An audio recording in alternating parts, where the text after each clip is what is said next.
예수께서 그들에게 항상 기도하고 낙심하지 말아야 할 것을 비유로 말씀하여 이루시되, 어떤 도시에 하나님을 두려워하지 않고 사람을 무시하는 한 재판장이 있는데, 그 도시에 한 과부가 있어 자주 그에게 가서 내 원수에 대한 나의 원한을 풀어주소서 하되, 그가 얼마 동안 듣지 아니하다가 후에 속으로 생각하되, 내가 하나님을 두려워하지 않고 사람을 무시하나 이 과부가 나를 번거롭게 하니 내가 그 원한을 풀어주리라.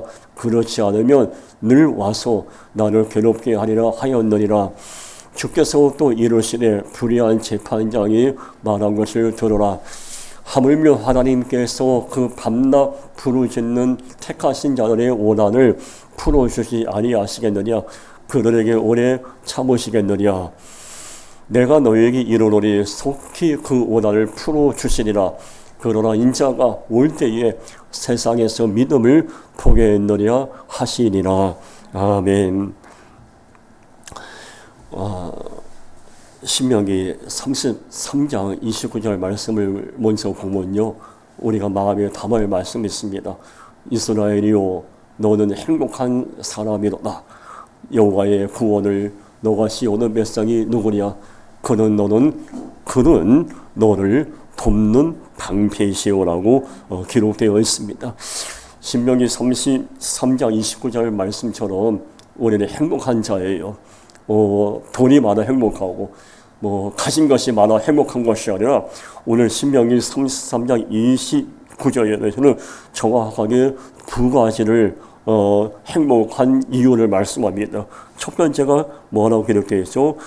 그는 너를 돕는 방패시요, 너를 도와주는, 하나님께서 우리를 도와주시는 분이기 때문에 우리 행복한 자예요. 그리고 두 번째가 그는 너를 돕는 방패시요, 하나님은 우리 인생의 방패가 되어 주셔서 수많은 문제와 어려움을 예방하시는 그런 좋으신 하나님입니다. 우리를 도와주시는 하나님, 내 인생의 방패가 되어 주신 하나님이 내 아버지가 되시기 때문에 우리는 행복한 자입니다. 물론 우리가 살다 보면 여전히 풀어야 할 과제가 있고 넘어야 할 인생의 역경이 있지만, 그럼에도 불구하고 신명기 33장 29절 이 말씀을 붙들면서 하나님은 나를 도와주시고 내 인생의 방패가 되어줄 거라는 믿음을 갖고 한 발 한 발 걸어 나가면은 우리의 삶에 놀라운 변화가 일어날 것입니다. 왜 우리가 행복한 자지 않습니까? 물론 여전히 마음에 무거움이 있고 여전히 가정에 문제가 있고 여러 가지 풀어야 할 과제가 있지만, 그래도 우리는 행복한 자예요. 왜 행복한 자냐면은, 내가 아프고 내가 힘들고 내가 어려움을 만날 때 우리 아버지께서 내게 찾아오셔서 나를 어루만져 주시기 때문에 우리는 행복한 자입니다. 내 편이 한 사람도 없을지라도 하나님은 내 편이시기 때문에 우리는 행복한 자입니다. 행복의 기준이 뭘까요? 방금 이야기했듯이 돈이 많고 금은보화가 많아야 행복하겠습니까? 어느 정도 행복할 수 있겠죠. 그러나 진정 행복과 은혜는 내 편이신 하나님과 함께 삶의 문제를 하루하루 풀어나가는 것이, 그게 행복이고 그게 은혜 아니겠습니까?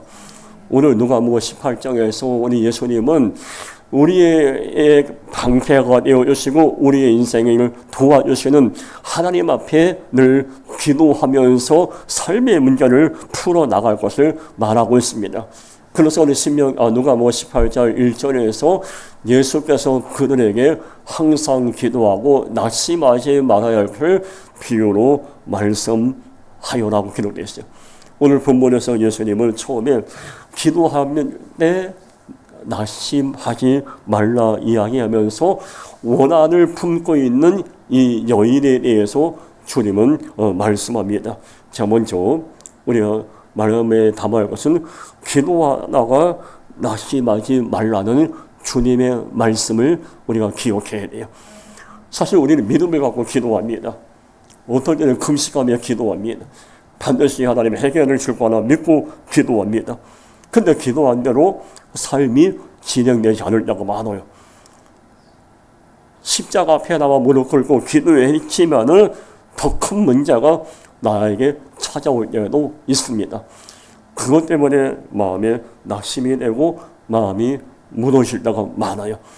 그걸 우리 주님은 너무 잘 알고 계시기 때문에 그럴 때 그렇게 기도하다가 응답이 더디고 기도하지만 변화가 없다 해도 낙심하지 말라고 말씀을 하고 있어요. 맞는 말이에요. 내가 기도한다고 문제가 해결되지 않고 인생의 문이 열리지 않는다고 해서 우리 낙심해서는 안 되는 거예요. 왜? 하나님은 지금 우리가 기도를 여전히 듣고 계시고 내 때가 아니라 하나님의 때에 응답하실 것을 이미 예비해 놓으시고 기다리고 계시기 때문에 우리는 당장 내가 원하는 대로 응답이 없고 내가 원하는 때 해결되지 않는다고 낙심해서는 안 되는 것이죠. 하박국 2장 3절에 비록 더딜지라도 기다리라. 지체되지 않고 반드시 응하리라 말씀하고 있어요. 비록 더딜지라도 기다려. 뭘 기다려요? 하나님이 응답하실 그 때를 기다리는 거예요. 하나님이 내 인생 가운데 찾아오실 그 날을 기다리는 겁니다. 지금은 손에 잡히는 거 없고 눈에 보이는 거 없지만 하나님의 은혜 가운데 내 삶에 놀라운 역전의 드라마가 펼쳐질 그 날을 기다리는 거예요. 물론 시간이 걸릴 수가 있어요. 시간이 걸릴 수가 있어도 비록 더딜지라도 기다리는 자에게 반드시 응답을 주신다고 우리 하나님은 우리에게 약속을 주셨어요. 그러니까 우리에게 필요한 게 뭡니까? 왜 빨리 응답이 없지? 왜 빨리 문제를 해결해 주지 않지? 이것이 아니라 우리에게는 기다림의 영성, 인내의 영성이 우리에게 필요합니다. 조급한 마음 내려놓고 내가 원하는 마음 다 내려놓고 인내와 기다림의 마음을 품고 우리 좋으신 하나님은 반드시 내 신음조차 외면하지 않고 응답을 주실 거라 믿음을 갖고 기다릴 수 있어야 돼요. 우리 하나님은 믿고 기다리는 자를 단 한 번도 실망시킨 적이 없는 분이에요. 반드시 하나님을 믿고 기다리는 자에게 비록 더딜지라도 하나님의 때가 되면 하늘문 여시고 살아갈 힘을 주시고 견딜 수 있는 능력을 주시는 좋으신 우리 아버지 하나님이십니다.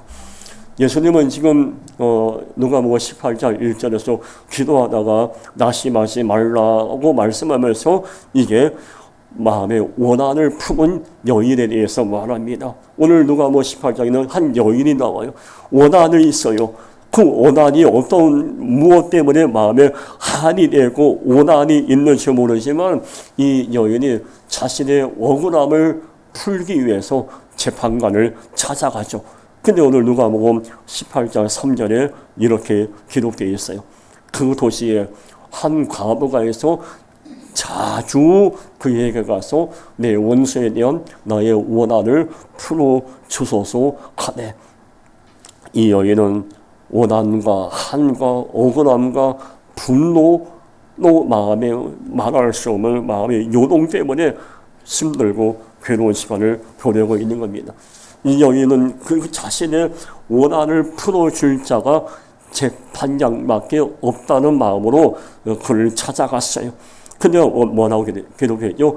자주라고 기록돼요. 자주가 뭡니까? 계속 반복해서 시간을 만들어서 계속 재판관을 찾아갔다는 얘기예요. 그 뭐예요? 자주 재판관을 찾아갔다는 얘기 뭡니까? 찾아갈 때마다 재판장이 이 사람을 반갑게 맞이하지 않았다는 얘기죠.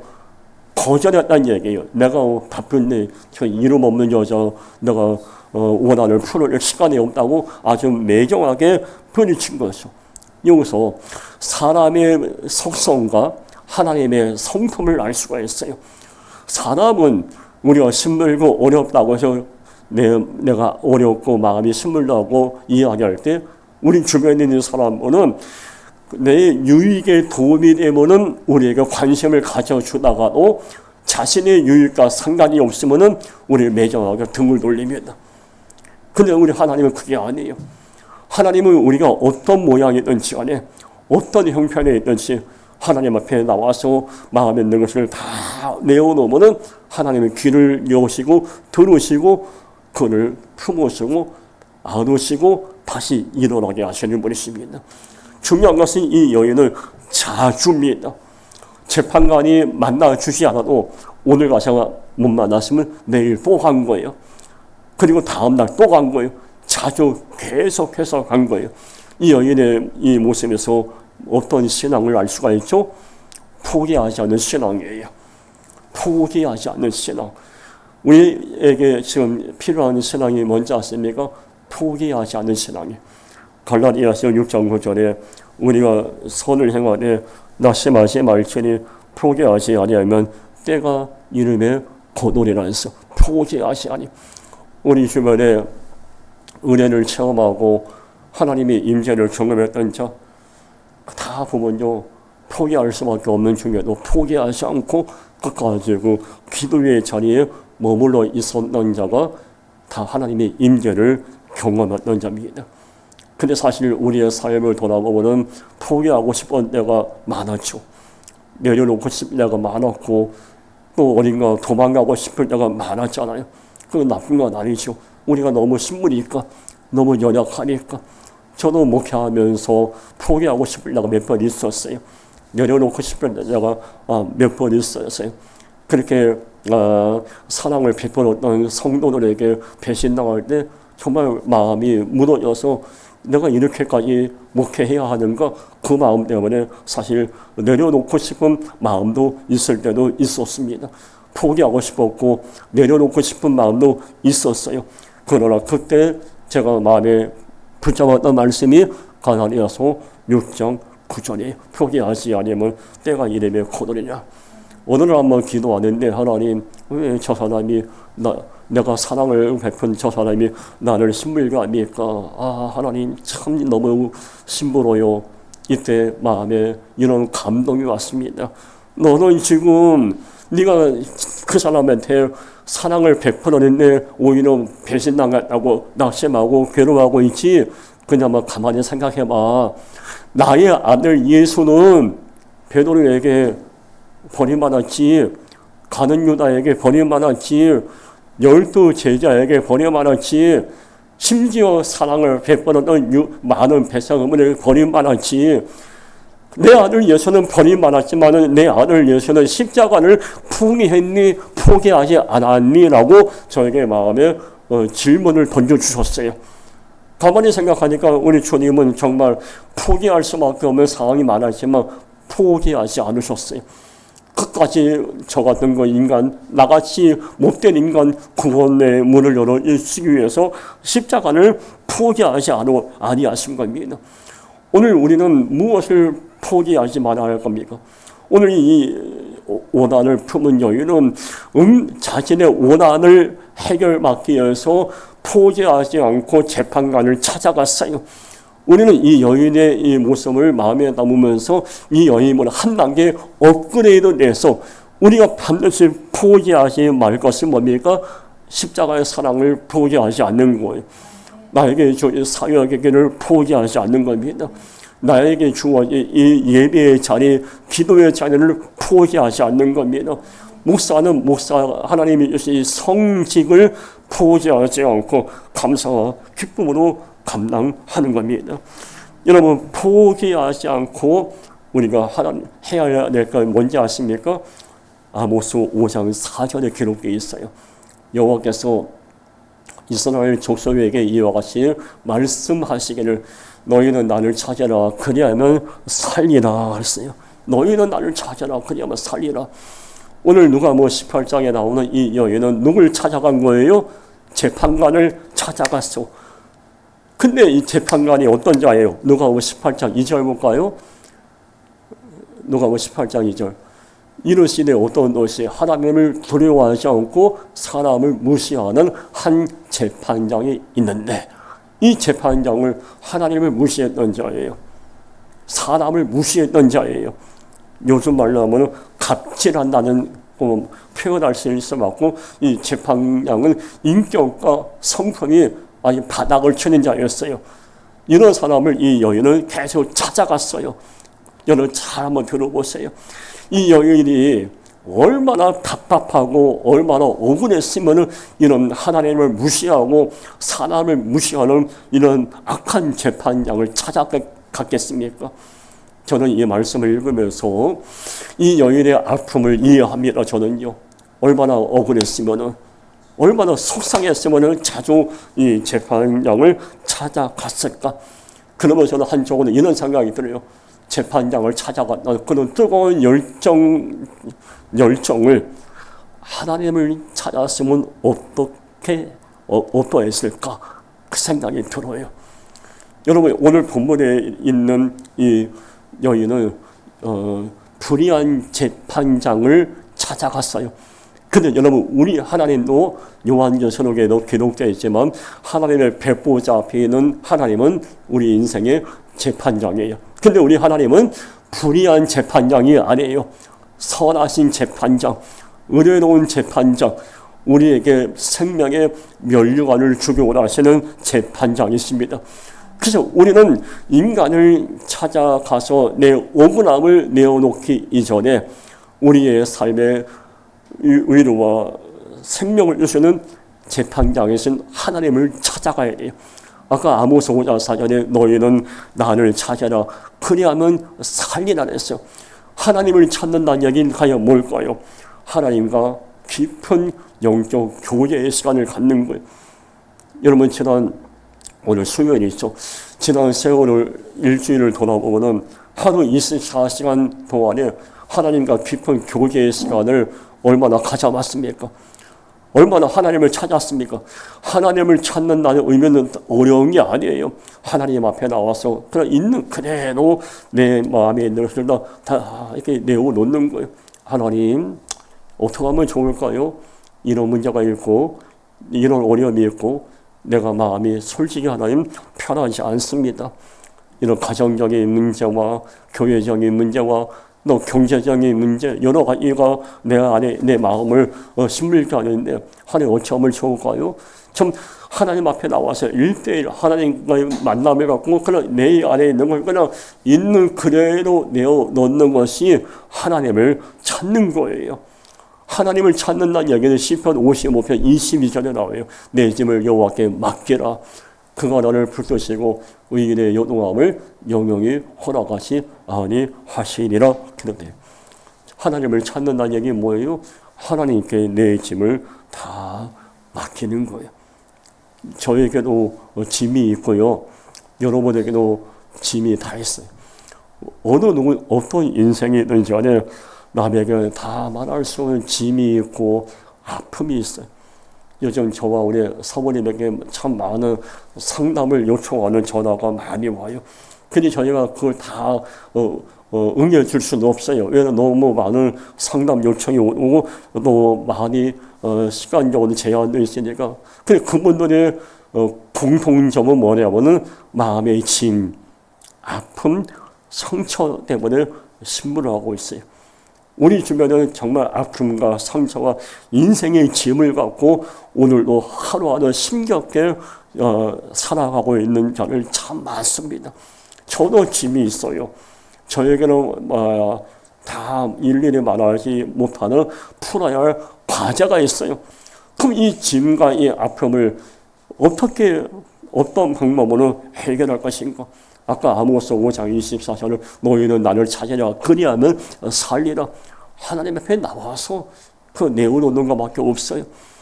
교회 나와서 이 십자가를 보고 기도하는 거예요. 근데 너무 힘들고 너무 마음이 무너지면 기도가 안 나올 때가 있어요. 그러면 그때는 억지로 기도 안 해도 돼요. 앉으셔서 여러분 그 자리에 앉아서 저 십자가만 바라보면 되는 거예요. 그럼 주님은 우리 하나님은 그 모습 그 자체가 기도이기 때문에 하나님께서 우리가 굳이 일일이 말하지 않아도 하나님께서 우리가 어떤 마음을 갖고 있고 어떤 짐을 갖고 나오는지 다 아시는 분이에요. 예전에 복음성가 가운데서 짧은 복음성가 가운데 아시지요 그런 복음성가 아시지요 이 찬양이 있어요. 근데 여러분 맞아요. 하나님은 우리를 아시는 분이에요. 왜 신문을 하시고 왜 눈물 흘리고 있고 왜 마음을 졸여야 하고 있고 왜 밤에 잠을 못 잘 만큼 마음이 무너지는지 하나님은 아시는 분이에요. 여러분, 하나님을 찾는다는 건 어려운 게 아니에요.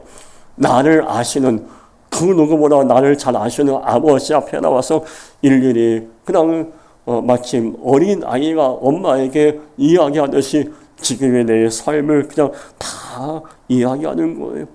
그래서 우리는 하나님을 찾는 시간을 막연하게 하는 것이 아니라 규칙적으로 하나님을 만나는 시간을 정할 수 있어야 돼요. 그리고 믿음으로 다 내어놓고 하나님 앞에 모든 짐을 맡긴다면은 의심하는 것이 아니라 믿고 기다리는 겁니다. 믿고 기다리는 자는 하나님 반드시 은혜를 베풀어 주십니다. 마음에 불안하고 초조하고 그런 자는 하나님은 응답을 주시지 않아요. 여러분, 만약에 어느 할머니가 머리에 붓바늘을 머리에 딱 이고 버스에 탔어요. 이제 버스에 탔는데 버스에 타서 의자에 딱 앉아서 계속 머리에 안고 이렇게 앉아 있으면은 그게 얼마나 어리석어요. 할머니가 버스에 타면 그 잠가랑이라도 머리에 있는 짐을 버스에 내려놓으면 되잖아요. 옛날에 유모책에 나오는 내용이에요. 그러니까 버스 운전기사가 할머니한테 물어본 거예요. 할머니, 왜 그 무거운 짐을 머리에 이렇게 지고 있어요? 그러니까 할머니가, 아이 노인네가 버스를 그냥 저렴한 가격으로 탄 것도 미안한데 어떻게 짐을 내려놓을 수 있어요? 그러면서 무거운 짐을 계속 머리에 지고 있는. 여러분, 근데 그런 할머니와 같은 모습이 저에게도 많아요. 제가 갖고 있는 책 중에 유모창이 많아요. 그 가운데 어떤 내용이 나오냐면은 어느 집사님이 교회에 와서 막 눈물로 기도한 거예요. 눈물로 기도하고 대굴대굴 몸부림치며 기도하면서 하나님 이런 문제가 있고 저런 문제가 있고 이런 어려움이 있고 막 한 시간 넘게 다 기도하고 난 다음에 예수님의 이름으로 기도합니다. 아멘 했어요. 그러고 난 다음에 이 집사님이 그걸 다시 다 무거워지면 다 긁어모아서 끈으로 안고 다시 다 밖에 나가요. 이 어리석은 신앙이에요. 내 짐을 하나님께 맡기는 그 순간에는 내 손에서 떠난 거예요. 내 손에서 떠난 그 순간 하나님께서 놀랍게 역사할 걸 믿고 인내하고 기다리면 돼요. 아까 말씀드린 것처럼 하박국 2장 3절처럼 비록 더딜지라도 기다리면 돼요. 저는 개차 5년째 넘어가면서 정말 비록 더딜지라도 기다리라는 이 응답을 많이 받았어요. 그저 믿고 더딜지라도 기다리고 아버지 앞에 짐을 내어놓고 인내하고 기다리면 하나님 이렇게 저렇게 다 행위를 주시는 것을 많이 경험하고 있고 지금도 체험하고 있습니다. 여러분, 하나님 찾으셔야 돼요. 하나님 앞에 나와서 어렵게 기도할 것 없어요. 그냥 하나님 지금 내 마음을 아시죠. 내 마음을 아시죠. 그러면 되는 거예요. 오늘 이 여인은 자신의 원한을 풀기 위해서 재판관을 계속 찾아갔어. 근데 이 재판장이 이 여인을 무시하고 이게 뭡니까? 귀담아 듣지 않고 계속 찾아오니까 이 재판장이 마음이 바뀌었어요. 그래서 누가복음 18장 5절에 이렇게 말합니다. 이 과부가 나를 번거롭게 하니 내가 그 원한을 풀어주리라. 그렇지 않으면 늘 와서 나를 괴롭게 하리라 하였느니라. 이 재판장이 가만히 보니까 이 여자가 계속 나에게 와서 괴롭히고 나를 계속 번거롭게 하니까 내가 더 괴로울 것 같아. 그래서 이 재판장이 이 여인의 원한을 풀어주려고 마음을 먹게 되죠. 이 말씀에서 중요한 말씀이 나와요. 번거롭게는 헬라어로 수고, 노동, 땀을 흘린다는 뜻이 있어요. 그 여인은 이 재판장을 찾아올 때마다 번거롭게 헬라어 코프스 이 뜻대로 보면 이 여인은 수고의 땀을 또 노동의 땀을 참 많이 흘렸다는 얘기예요. 무엇을 말하는지 아십니까? 여러분, 이 여인이 이 재판장에 와서 내가 원한이 있습니다. 내가 힘들어요. 내가 괴로워요. 내가 너무 분이 터져요. 이렇게 재판장에게 말하는 그 자체가 기도였던 거예요. 여러분, 기도는 수고와 노동이에요. 거룩한 수고, 거룩한 노동이고, 노동을 하게 되면 땀을 흘릴 수밖에 없어요. 기도는 땀을 흘릴 기도는 땀을 흘리는 거룩한 작업이에요. 근데 하나님께서는 어떤 분이지 않습니까? 기도의 자리에 머물면서 그 눈물과 땀을 흘리면서 오늘 번거롭게 콩포스 수고 노동에 땀을 흘리면서 그런 마음으로 내달려 기도하는 자에게 하나님은 반드시 하늘 문을 열어주십니다. 이 지금 번거롭게 하는 이 뜻에 어떤 뜻이 있냐면요, 생명을 건다는 뜻도 있어요. 콩포스라는 뜻은 이 목숨, 생명을 건다는 뜻이 있어요. 여러분, 우리 삶 그렇다고 매번 생명을 건 기도를 할 수 없겠지만 그런 마음으로 하나님 앞에 나오면은 하나님은 반드시 우리의 삶을 인도하십니다. 예레미야 2장 11절에 보면요, 생명을 걸고 수고의 땀을 흘렸던 예레미야의 모습이 나옵니다. 내 눈이 눈물에 상하며 내 창자가 끊어지며 내 간이 땅에 쏟아졌으니. 예레미야는 하나님을 고역하고 하나님을 등을 돌린 백성들을 보고 눈물로 기도하고 땀을 흘며 기도합니다. 여기 보니까 눈물이 상하며 눈물로 기도하고 창자가 끊어질 정도의 아픔을 느끼며 간이 땅에 떨어질 정도의 아픔을 느끼면서 이 예레미야는 하나님 앞에 엎으려 기도하고 있는 겁니다. 번거롭게 수고, 노동, 눈물과 땀을 흘리고 예레미야가 이렇게 기도한 겁니다. 그럼 오늘 성령이 우리에게 주고자 하는 메시지가 뭔지 아십니까? 우리는 그러면 눈물을 흘리며 수고의 땀을 흘리며 창자가 끊어지고 간이 땅에 떨어질 정도로 아버지 앞에 반드시 기도할 제목이 있다는 얘기예요. 그 기도 제목이 뭘까요? 간이 땅에 떨어지고 눈물이 창자가 끊어질 정도의 생명을 건 기도가 무엇이 되어야 하겠습니까? 돈을 잘 벌게 해주세요. 건강하게 해주세요. 이거 가지고 생명을 걸고 기도해야 할까요? 내 자식이 공부 잘하고 내가 재산이 많아지고 이거 가지고 생명을 걸고 수고의 땀을 흘리며 기도해야 될까요? 그렇지 않습니다. 이거 2차, 3차예요. 우리가 정말 눈물로 땀을 흘리며 반드시 기도할 제목이 누가복음 7장 30절에 답이 기록되어 있어요. 하나님의 뜻을 저버리느니라. 바리새인과 율법 교사들은 그의 세례를 받지 아니하므로 그를 자신을 위한 하나님의 뜻을 저버리니라. 우리가 정말 눈물로 기도한 제목은 바리새인들처럼 하나님의 뜻을 무시하지 않게 하옵소서라고 기도해야 돼요. 내 뜻은 내려놓고 아버지의 뜻대로 살기 원합니다. 이 기도 제목 갖고 간절히 기도해야 돼요. 내가 원하는 삶을 이제 내려놓고 아버지가 원하는 삶을 살겠다고 이 기도 제목하고 눈물로 기도해야 돼요. 바리새인과 율법 교사들은 요즘 말로 하면 성직자 목회자입니다. 겉으로는 화려했습니다. 믿음 있는 척, 기도 많이 하는 그런 종교 지도자였지만 입으로는 하나님을 말한다고 했지만 그는 정작 하나님의 뜻보다 자기들의 뜻을 앞세웠고 자신들의 이름을 앞세웠던 자예요. 자기들이 원하는 삶만 살았던 자예요. 이런 바리새인과 사두개인 같은 어리석음이 내 안에 있지 않은가 한번 돌아보십시오. 정말 우리가 예레미야처럼 번거롭게 땀을 흘리고 눈물로 기도할 제목은 하나님, 이제는 내가 원하는 삶을 내려놓고 아버지가 원하는 삶, 아버지의 뜻을 이루어드리는 삶을 살겠습니다. 이 기도 제목하고 기도할 수 있어야 돼요. 제가 몇 번 말씀을 드렸지만 몇 년 전에 기도하다가 하나님께서 마음에 감동을 주셨어요. 제가 작년에 우리 교단 목회자 세미나 가서 설교에는 잠깐 말씀을 드렸는데 청력을 읽고 하나님의 은혜로 인고 와우 수술하고 난 다음에 그날 이런 마음에 하나님의 감동을 주셨어요. 하나님 먼저 감사합니다. 하나님의 은혜로 수술하게 되면 감사합니다.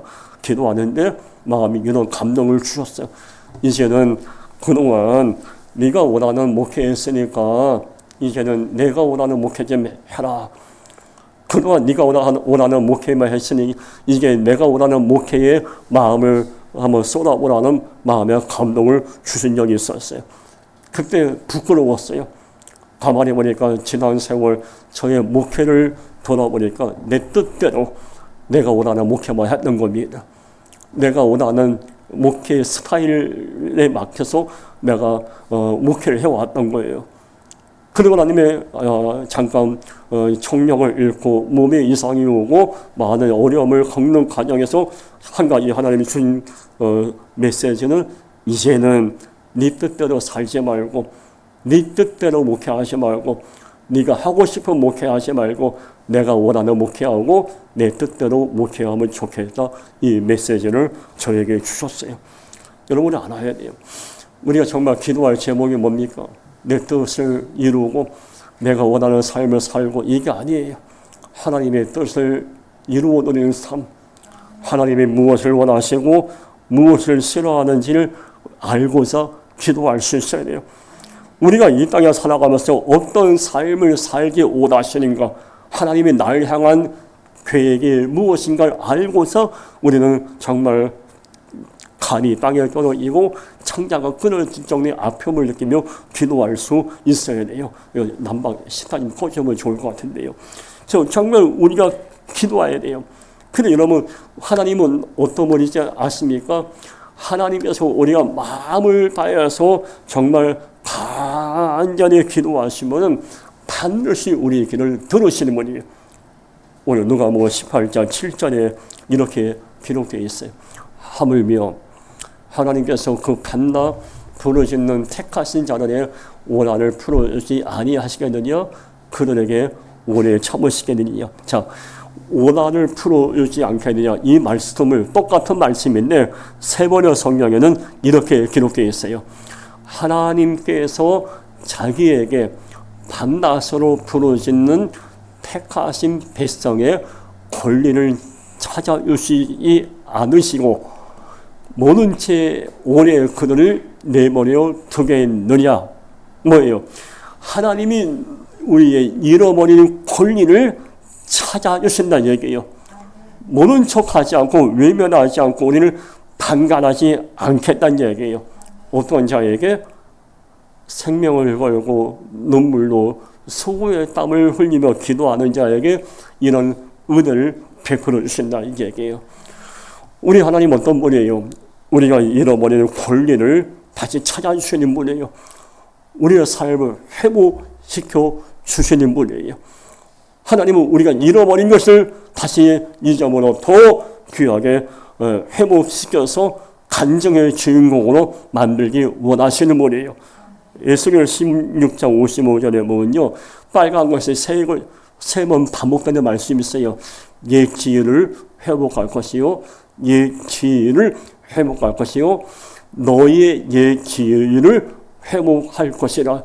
여러분, 이전에 갖고 있었던 지혜, 또 예전에 갖고 있던 평화, 기쁜 경제적인 어려움, 경제적인 것이 다 하나님이 회복시켜 주겠다. 잃어버리는 권리와 잃어버린 은혜를 하나님께서 회복시켜 주시겠다고 약속을 하신 겁니다. 오늘 낮에 우리 사모님과 함께 서울 편의점 리바이벌 대표님과 협력 목사님들 모임에서 갔다 왔어요. 오면서 제가 이런 마음이 들어요. 하나님, 나 빨리 이전처럼 제 목회가 회복되어야 합니다.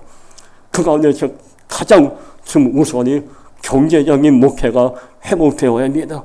그래서 경제적인 목회가 회복되어야만이 이런 아름다운 사역하는 그 문을 기도로 섬기기도 중요하지만 또 재정적으로 섬겨하기 때문에 저는 아까 서울에서 내려오면서 기도했어요. 하나님 재정을 부어주옵소서. 그 목사님이면 대리운전하면서 편의점 리바이벌 사역하는 분도 계세요. 가슴 아픈 거예요. 그 하나님 우리 교회와 우리에게 재정을 회복시켜 주시면 그 흘려 보내겠으니 재정을 하나님 회복시켜 주옵소서라고 기도하고 있어요. 분명한 건 하나님을 회복시켜 주실 거예요. 하나님 어떤 분이에요? 권리를 찾아주시는 분이에요. 그 누가복음 10장, 18장, 7장 아까 말씀은 모른 채 하지 않고 오래 그를 내버려 두겠느냐? 외면하지 않겠다는 얘기예요. 외면하지 않고 풀어주겠다는 얘기예요.